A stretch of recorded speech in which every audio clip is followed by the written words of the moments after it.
So, welcome everybody. I'm very happy to meet you, even though it is online. I have been part for many years of the European Union of Yoga. I have been president for 12 years, and I am very happy to be in touch again and to contribute to this spread of yoga in Europe and in many countries. Tonight we will speak about yoga and Technostress, which seems very strange in some way, which seems also a contradiction, because yoga is a very ancient science, as everybody knows. A science which come from a different culture than European culture, but still every time we think to face some problem, some questions, some challenges of modern society, it's really strange that yoga has always correct, efficient answer and methodology to solve this kind of problem of challenges. This is strange because it is as if yoga anticipate the problem of our modern society, which are probably different from those of the ancient time. But still, it is such a large science of existence, we can say, that it is able to answer to many of our questions, some practical challenges and problems, some more inner evolutionary problems, some more also social problem and challenges. And this is maybe an aspect which is not very well known, because we think that yoga is a practice that is done for the benefit, the wellness of oneself, and has nothing to do with the relation and other people. But on the contrary, yoga is the background to build an balance and peaceful society, working on every individual. This is the methodology of yoga. So when we think of mental health, which is one of the themes of this lecture, we usually focus on what is known and declared diseases, without keeping in mind that there are underground diseases, there are insidious ones, such as stress in general.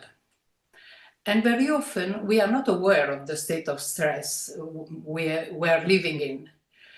Nowadays, stress is so widespread that we feel the need to distinguish in between different categories of stress and to invent new names and new words to classify the stress. So we speak about technostress. More recently, we speak also of climate stress or climate anxiety. So all those problems that affect human beings in this period, in this era of the existence and the history, can be managed in some way by the technique of yoga. More than the technique, by the full methodology of yoga, because yoga is really a methodology. We can call it an ancient methodology and technology solving many of the problems of modern society. So we will see, with the help of a presentation, first of all, what is Technostress. Even though we all live inside all kind of technology every day, maybe we don't know exactly what we call and what are the many causes of technostress. So first of all, let us explain what is technostress. This is an image that can give an idea what is technostress when we are fighting with the technology itself.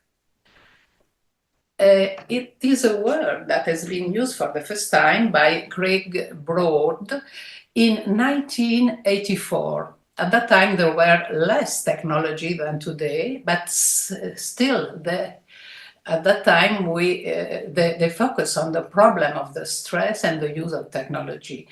And Greg Broad has defined technostress as a constant and excessive use of technologies and informatic tool And we must underline two words, excessive and constant. These are the two parameters that, when we use technology, can change the methodology into stress. Two parameters which include a duration, constant and duration in time, and excessive, so quantity and duration of use of the tools, informatic tools, are the main cause of technostress. And the technostress has effect on all our level of existence. Yoga has classified and is described very well as human being. The prototype of human being is built, so we more or less are and have the same constitution, those of the ancient time and the modern people of today. Because yoga focuses on the general universal aspect of human beings. So it doesn't care so much of the historical problems or historical facts. Not also cultural, because really yoga is built, structured to make people more healthy and more happy. And if people are more healthy and more happy, they have energy, they have time, their will to turn into their inner life. We are not so invited to think about inner life, evolution of our personality, evolution of the consciousness, if we are in a situation, in balanced situation or in diseases. So that's why yoga takes care of every part that constitute the human being, the physical part, the mental part, and also the soul, the spirit of the human being. So we can say that stress as well has impact and has effect on physical level, of course on psychical level, and more of that, it has effect on our behavior. So on the behavioral level, this is very important because behavior is the attitude that we use in relation with other people. So it is really the base of any communication, of peaceful living, of a relationship with other people. So when all this level or one of this level is not in balance, of course, the entire personality is not in balance. And that's why it is important to know what is technostress, just to face really the problem and try to have a solution of this condition of stress. The hard question of today is that if the excessive use and long time use of computer and internet or media are the new model of life. They shape our life, they shape our mind, they shape our psychology, and they shape many aspects of our life. So we have to be careful not to be dependent on that, to manage consciously what we are doing in life and using the tools of the modern technology. So the computer may be the model for communication, and we will see that it is a little bit dangerous to have at least only this way of communication. Because, of course, communication is not the real communication in face of the person, but it is beside and through instrument. So it's not natural as a normal communication should be. The computer internet can also models the way to learn, and this is especially dangerous and significant for young people, because they shape really the patterns of learning. And once again, if it is the only way of learning, we can say that it's not complete, it's not real, it's in a virtual situation which doesn't give the tools to face the real problems of life. So this also we have to take care and manage for the balance of personality, especially the young personality that have to build their structure physically, but mainly psychically. And if this is also the only way we can get experience in our life, because our life is made of our experience, we have to be in touch and to face. And if this, once again, is the only way, well, our experience will be very poor. We don't have the richness of many kind of experience that makes our own personality, that built our own personality. So these are the fields where Technostress is particularly active. And these fields are also very delicate in our life. We have to take care of this aspect in our life. Of course, internet provides a lot of information. So not everything in technology is bad or dangerous. We have seen the two conditions that can make the technology dangerous. But also there are some advantages, of course, in using technologies. Internet provides a lot of information and very quickly. So this is an aspect, this is a positive aspect of technology. It provides also to explore the world in first person.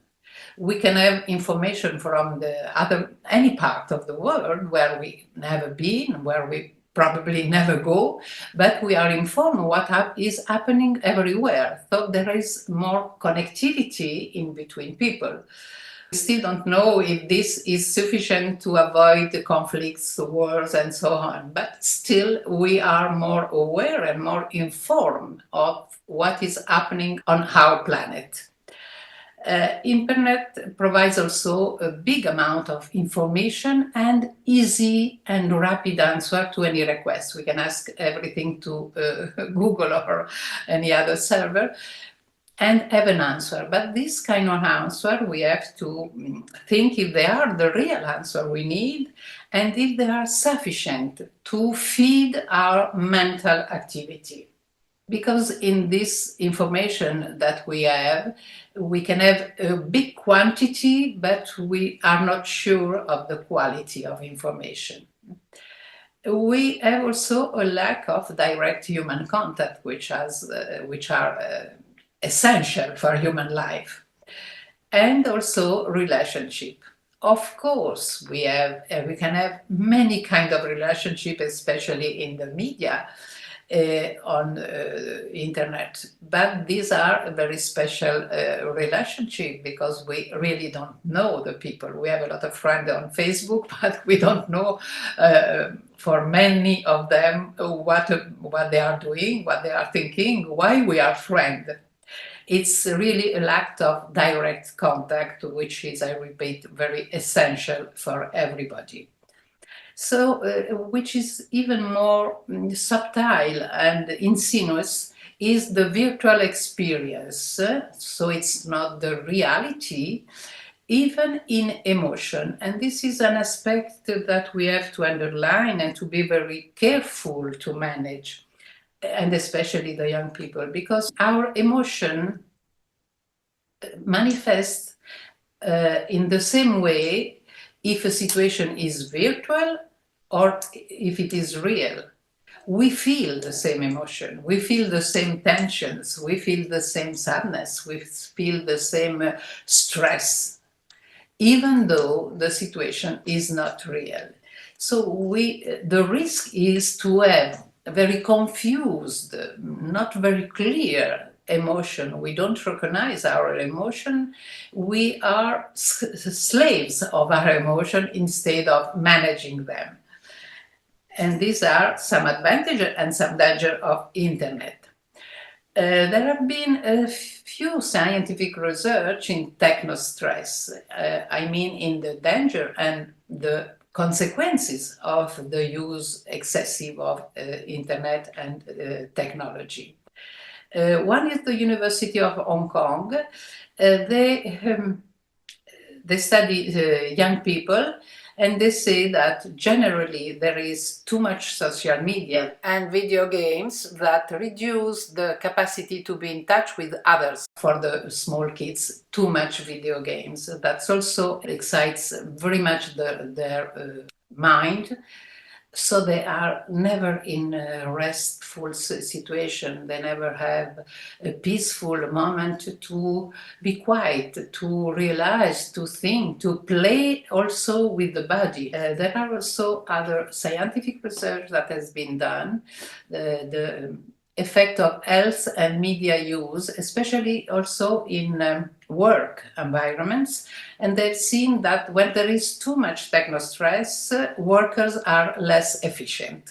So with an impact and effect also on productivity and economics. One very interesting research has been done by Professor Cantelmi. She is an Italian psychiatric, and he studied the behavior on digital natives and their relationship with the emotion.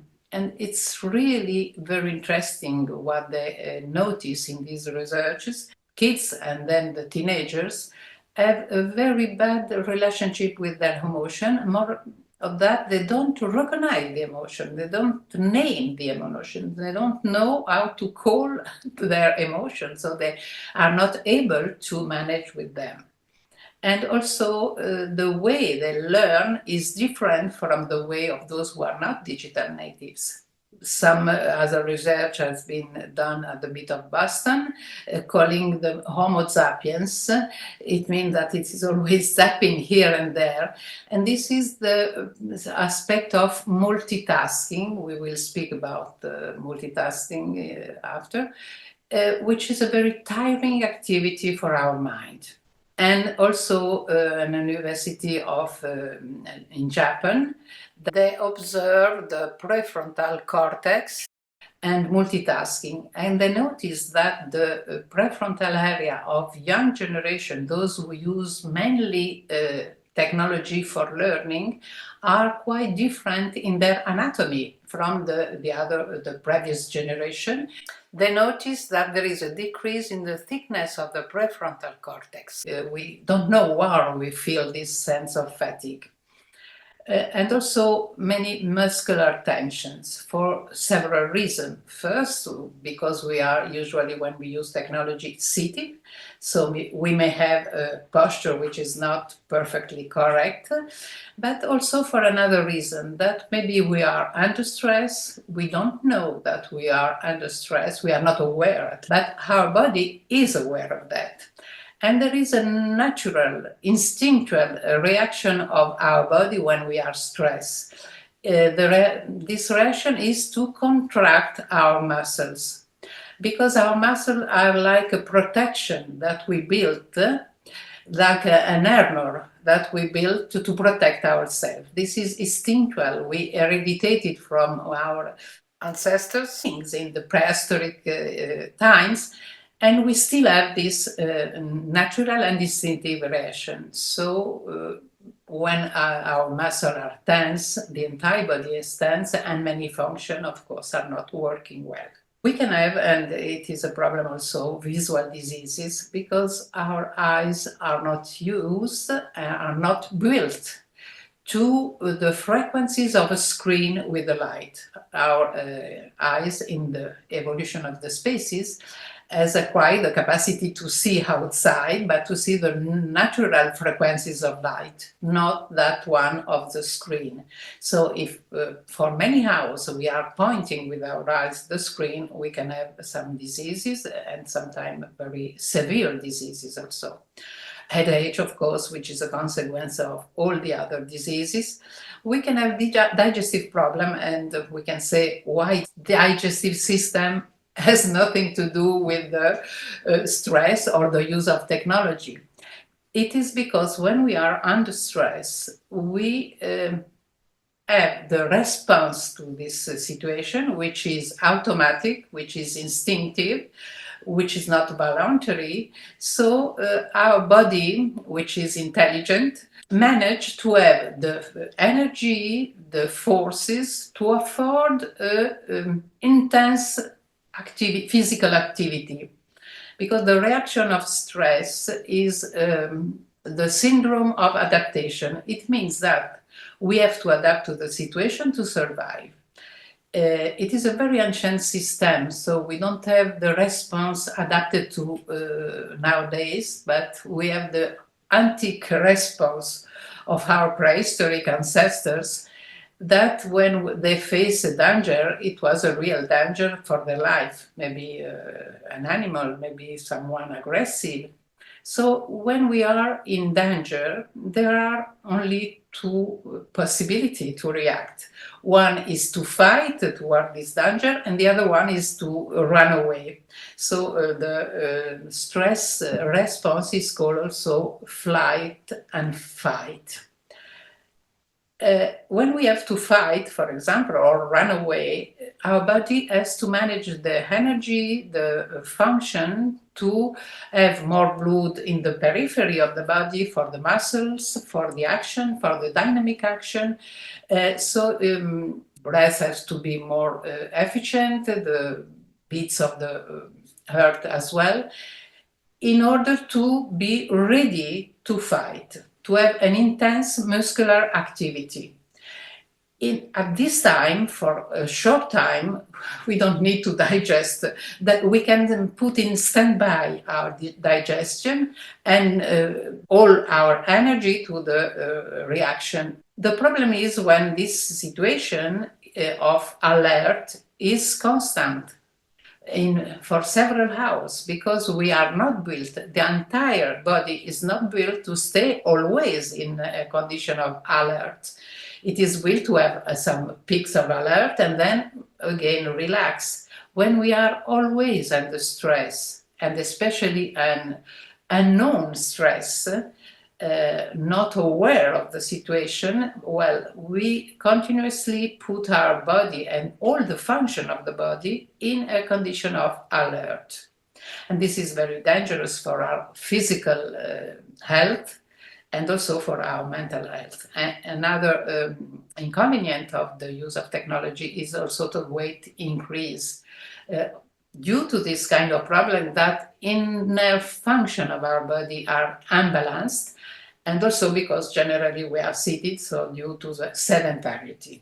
This is our brain very close to the waves of mobile, for example. On the psychological plane, the symptoms are loss of concentration. And this is a very severe problem, because concentration is useful in every activity we do, and loss also of memory. These are the two principal symptoms that teaches us that we are under stress. When this situation of alert and stress constant and lack of concentration is lasting in time, well, we can have depression, we can fall in depression. And we don't know maybe the causes, we don't know why we are depressed. We can have anger attacks, very violent sometimes, aggressiveness, because these are the instinctive reaction when we don't feel well. And we can have attention deficit, because, of course, if we are not able to concentrate, we have deficit of attention. Hyperactivity disorder, which are nowadays very frequent in not only young people, in young kids as well. These are all the weight that our brain, our mind, our body has to support when we are under stress, and especially when the stress is due to technology, because this is a very new form of stress, and we have only one response. Our systems are not updated to face several kinds of stress. We can be under stress for any reason, also for technology use, excessive use, but we have only the same and always the same pattern of a response, which is the ancient one. We are seated in our office and maybe fighting only verbally with other people. When we use, of course, technologies, there is a lack of activities, especially physical activities. but and also sometimes an excess of activity, mental stimulus. This can lead to a kind of addiction, and it is not rare to see that very young teenagers, for example, are addicted to the technology, to internet. They cannot live without their mobile.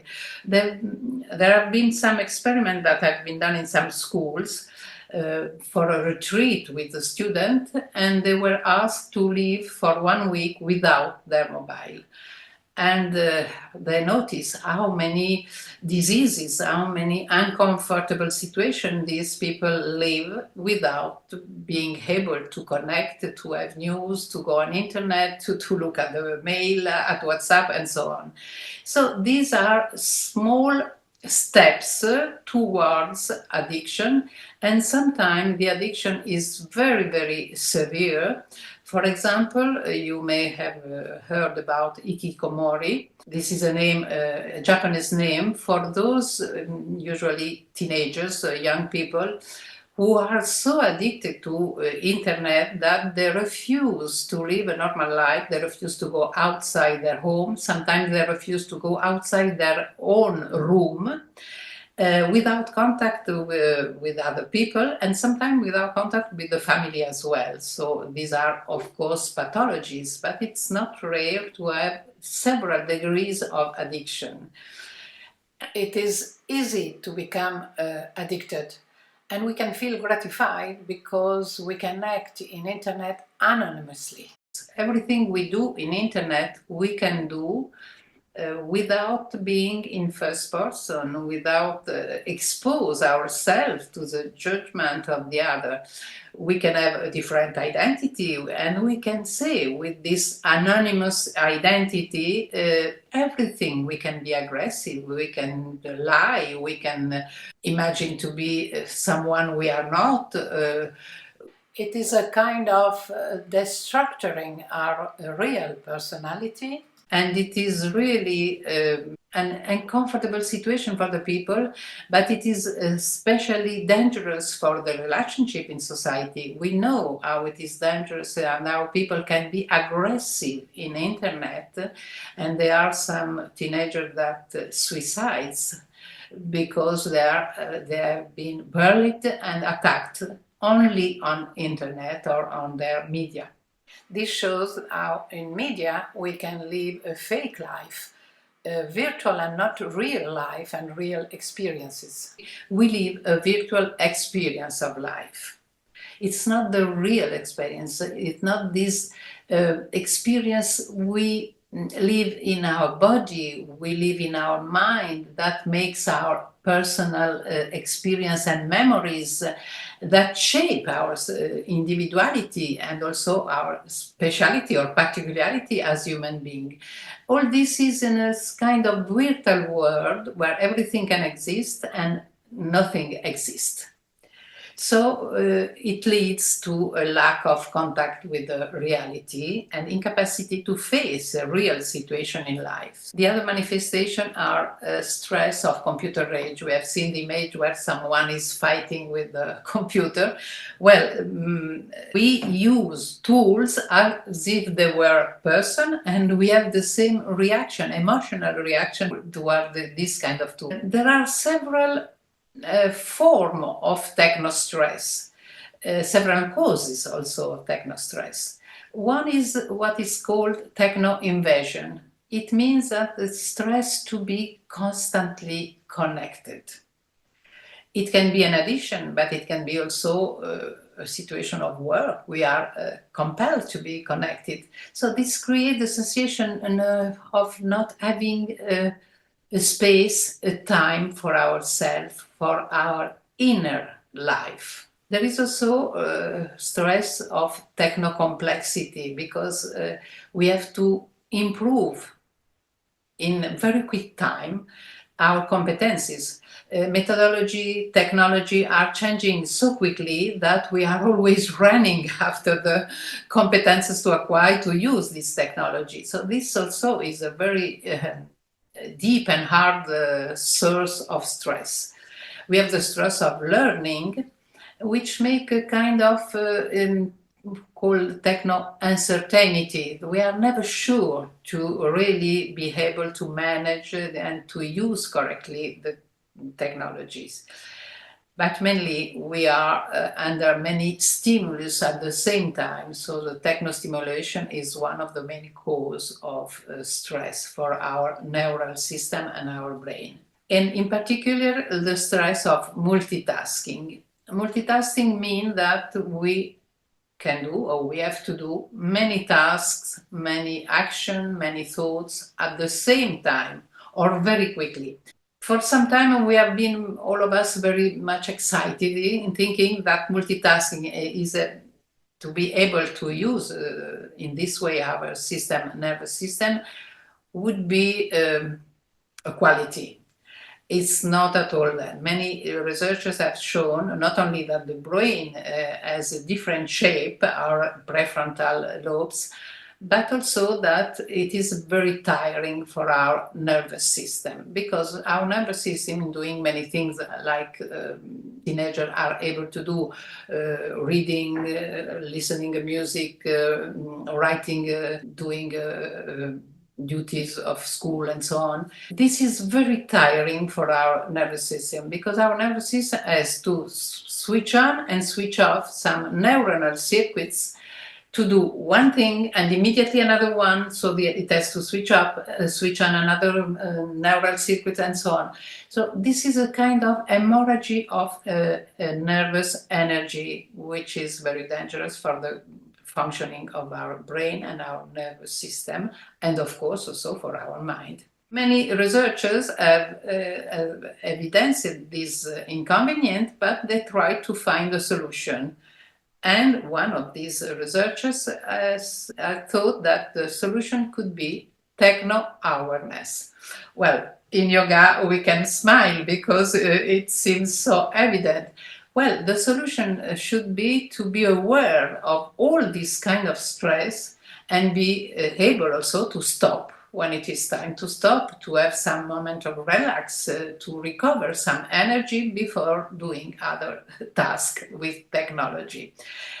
So this techno-awareness is the common point we can have with the techniques of yoga, because every technique of yoga is focused on awareness. And this is a kind of computer rage which can be manifest, and even in young people is playing. So it should be a moment of joy, of relax, of pleasure. And this boy expresses very significant tension in the way he's playing.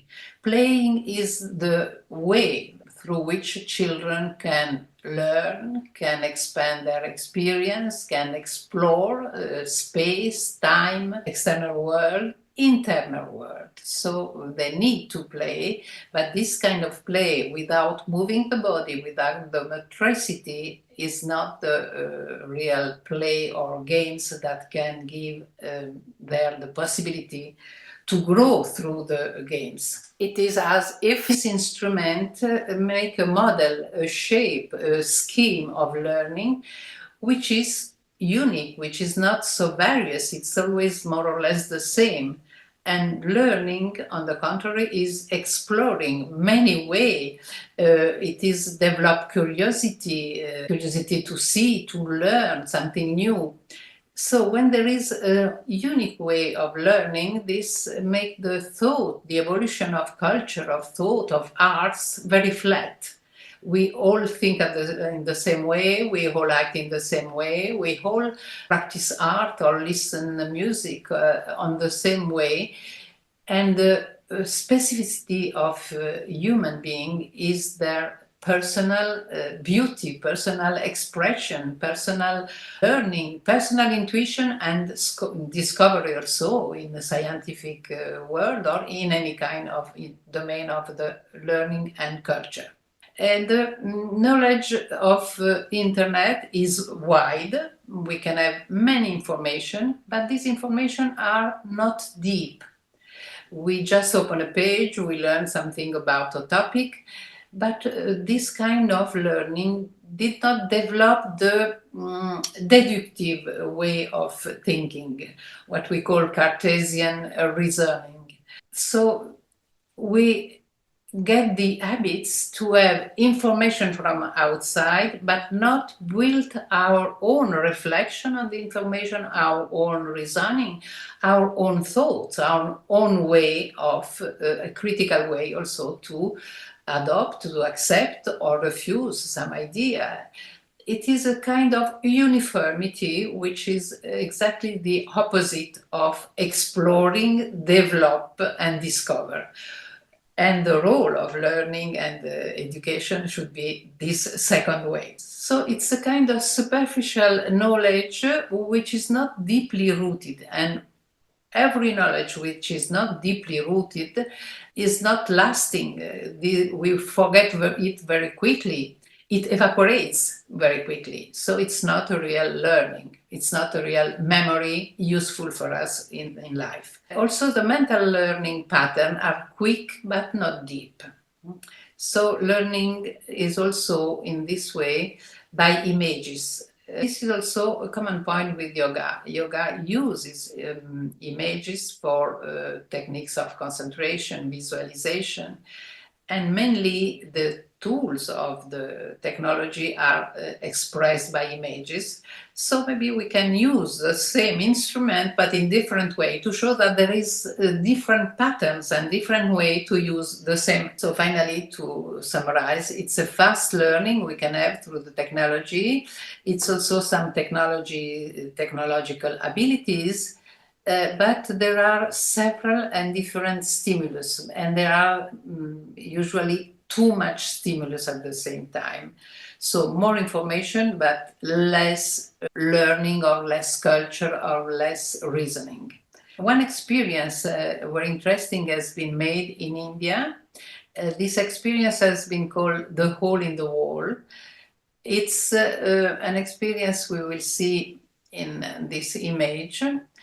In a very poor area outside Delhi, a professor and educationist and a pedagogist, he put a computer, but only the screen, the computer was on the other side, and let it free. So very soon the poor children, go to this kind of computer, they don't know what it was, and they start to play with this instrument, trying to know what it is made for. And trying very quickly, especially the bigger one, learn how to manage the computer. They try, discover that they can do something with this kind of game. So this is a kind of learning which can be very useful. It's an auto-learning, and then they teach to the smaller one how to do. So everyone can try and play with this new instrument. So technology can be useful, for example, in poor area where education is not so easy to get, where there are no schools, where people living in some places where what is important is the effect that technology have on behavior. It it feeds some kind of narcissism and ego surfing, because we are maybe on internet, we are on Facebook, and we are continuously looking what others are saying of us, if we are known or not. This can develop an ego-centered personality. One of the main dangers is to cultivate the lack of responsibility, because many things in many expression of us in internet can be done in the anonymous way. So hidden ourselves, we feel free to do, to say, to act, to tell things that maybe in first person with the other person in front, maybe we don't dare to. So it's a virtual world that leads to a virtual life. Some professor that studied this kind of emotional society, virtual society, called techno-liquidity. It means that our life has no barrier, has no containers, no limits. It means that in this special phase of technology, we manifest the worst expression of ourselves.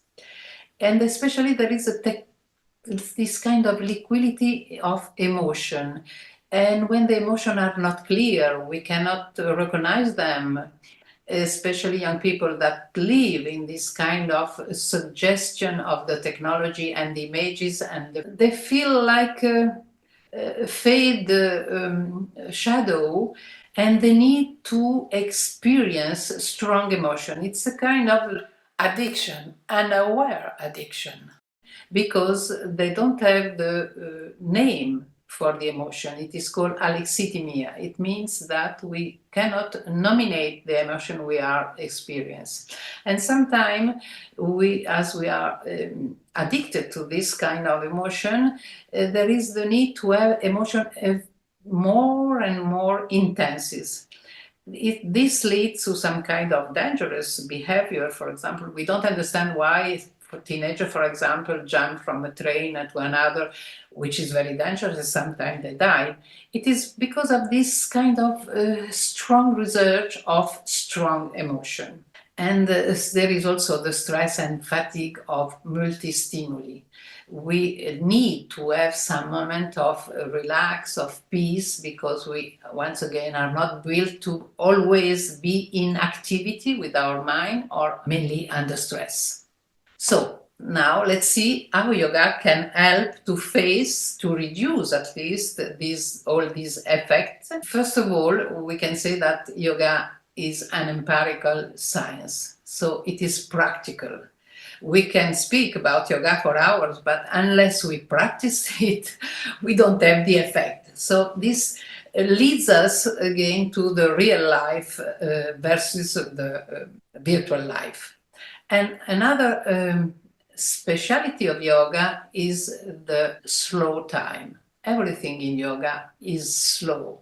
So this is really an antidote to the quick stimuli, quick changes, quick activity that technology teaches and needs also.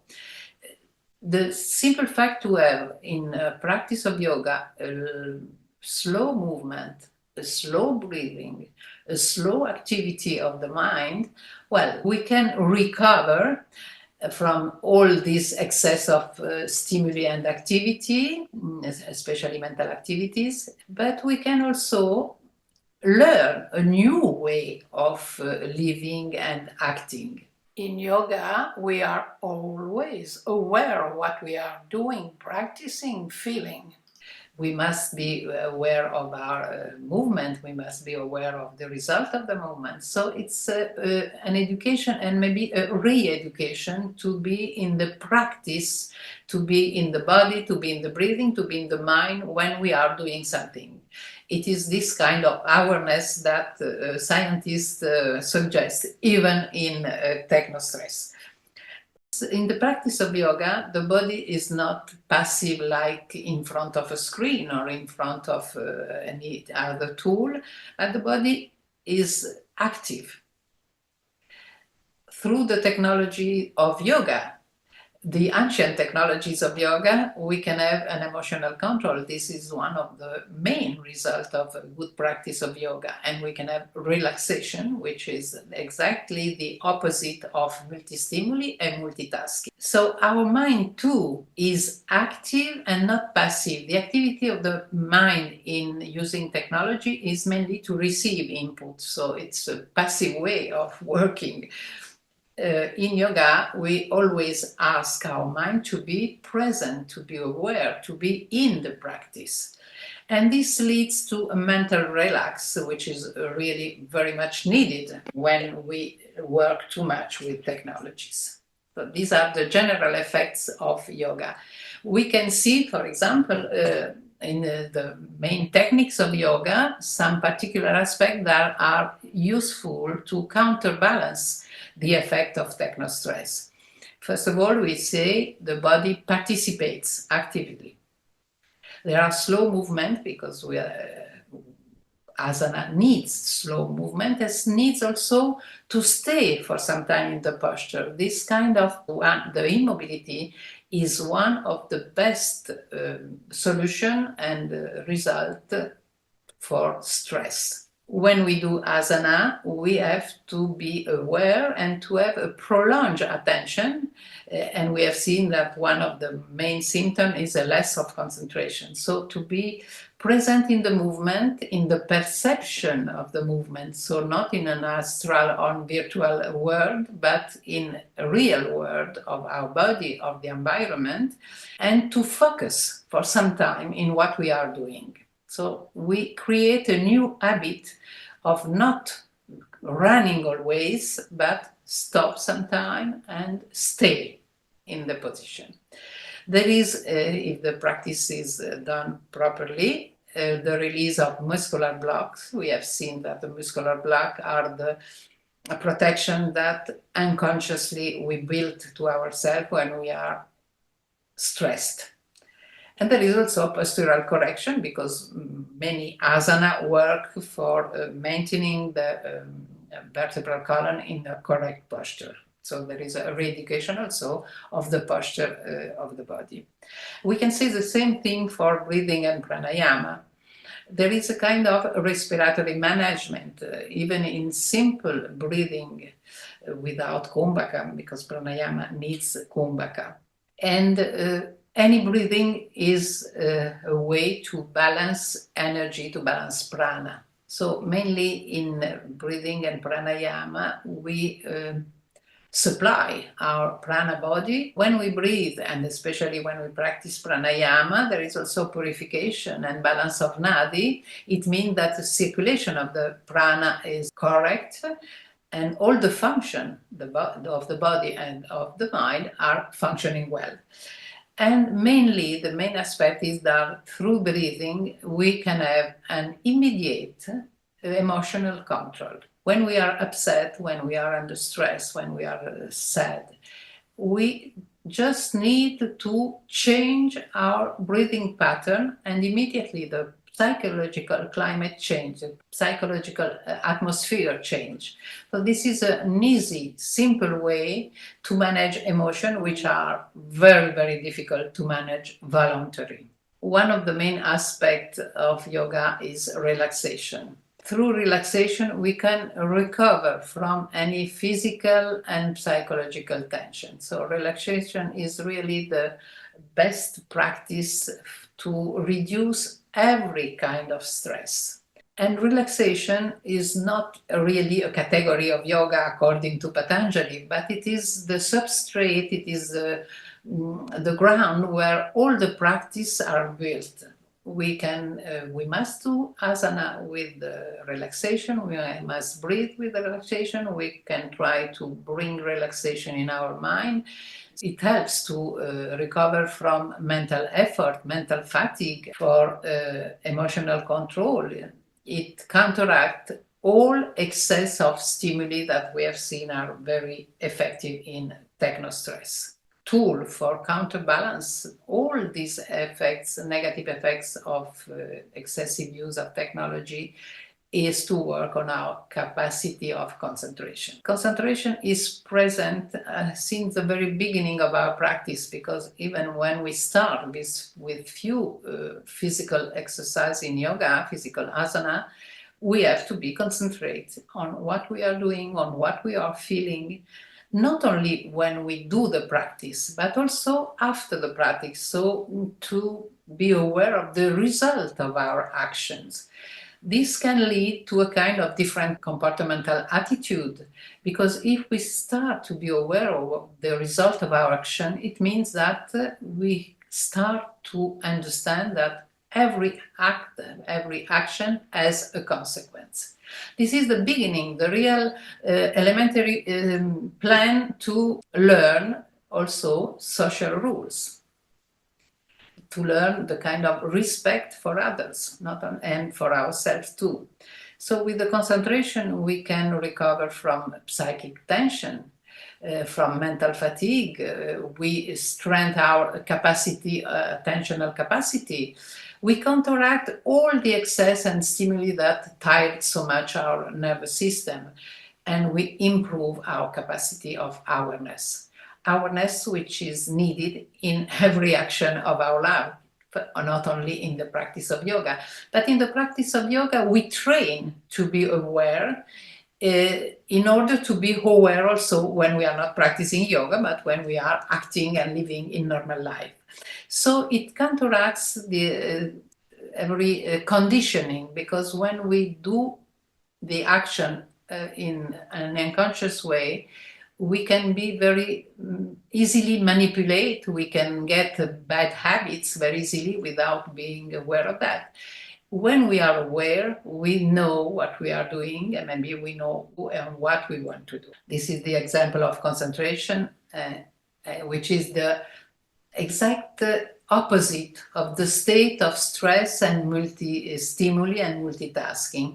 When we are in stress and our mind is spreading the energy in many directions.